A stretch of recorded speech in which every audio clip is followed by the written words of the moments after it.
Olivier Renaudy, je suis professeur à l'école de droit de la Sorbonne et chercheur associé au CERSA, et mes domaines de recherche sont le droit administratif et la science administrative. Alors cet article sur les organes administratifs informels s'inscrit dans le cadre d'un axe de recherche du CERSA, celui qui vise à étudier les transformations de l'État et plus particulièrement celles de l'action publique.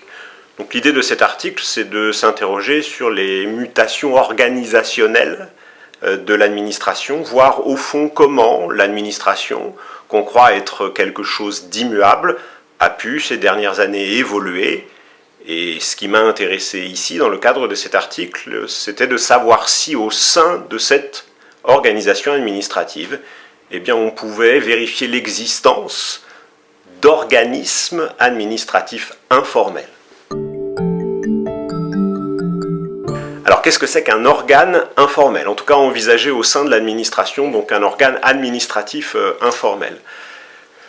La manière dont on envisage le modèle administratif français, c'est un modèle dit bureaucratique, c'est-à-dire un modèle dans lequel tout serait coulé dans le moule du droit, dans lequel le droit serait capable de tout réglementer.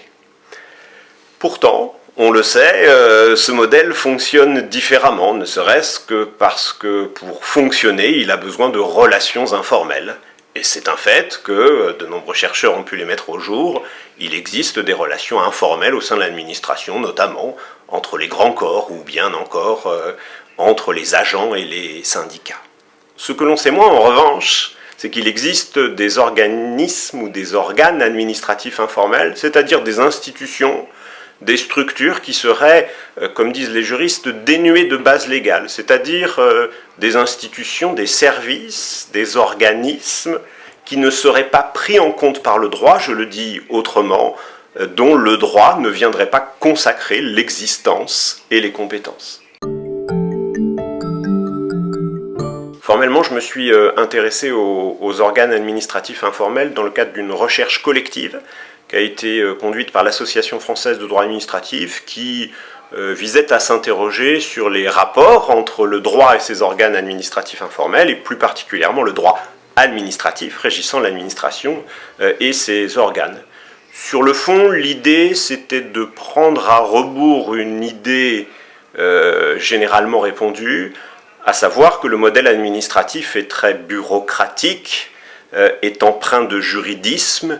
Et mon idée, c'était qu'il existait au sein de ce modèle des organes qui échappaient largement au droit. Alors j'en donne quelques-uns parce qu'il y en a qui sont bien connus sans d'ailleurs qu'on sache qu'il s'agisse à l'origine d'organes informels.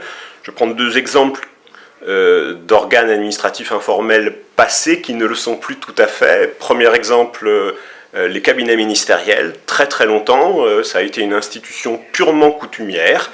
Alors aujourd'hui, il y a quand même quelques règles qui les concernent, notamment il y a des règles qui concernent le nombre de conseillers en cabinet, mais si ces règles existent, elles sont très minces.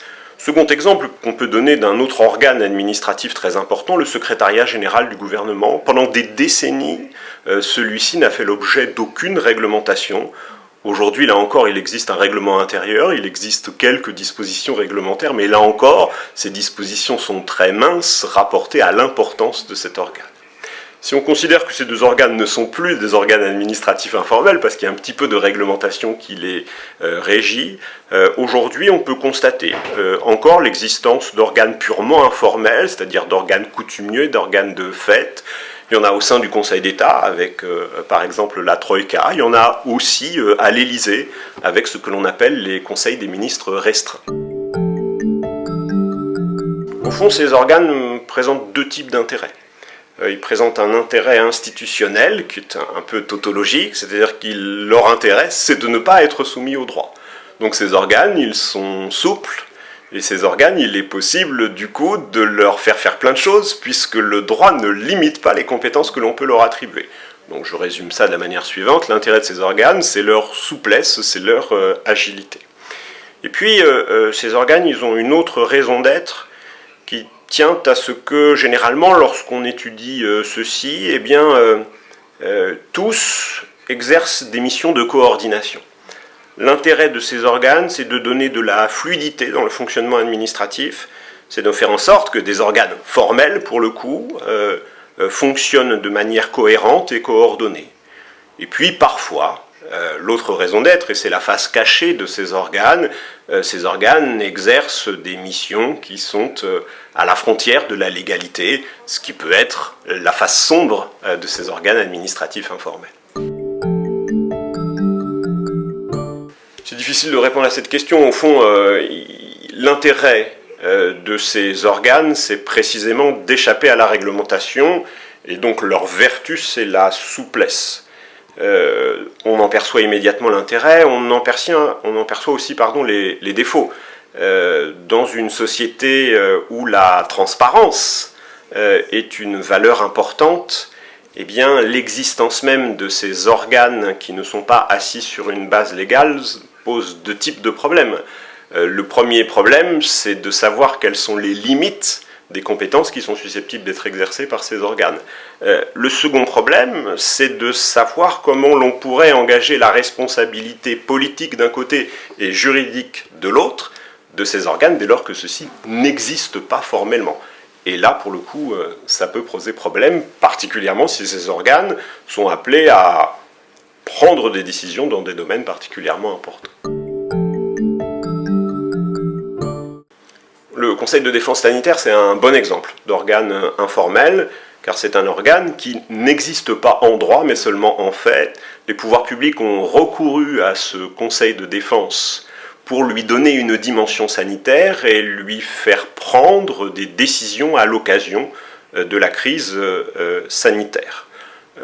L'objectif des pouvoirs publics, c'était de disposer d'une structure qui permette de prendre des décisions d'une part collégiale et d'autre part de manière discrète, et discrète pour longtemps, puisque les délibérations de cet organe sont couvertes par le secret des délibérations gouvernementales.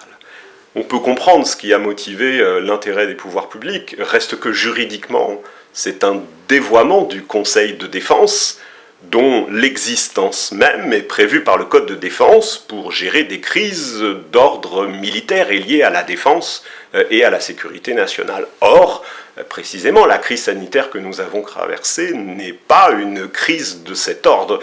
De ce point de vue-là, il y a un dévoiement juridique qui est susceptible de poser problème. Merci.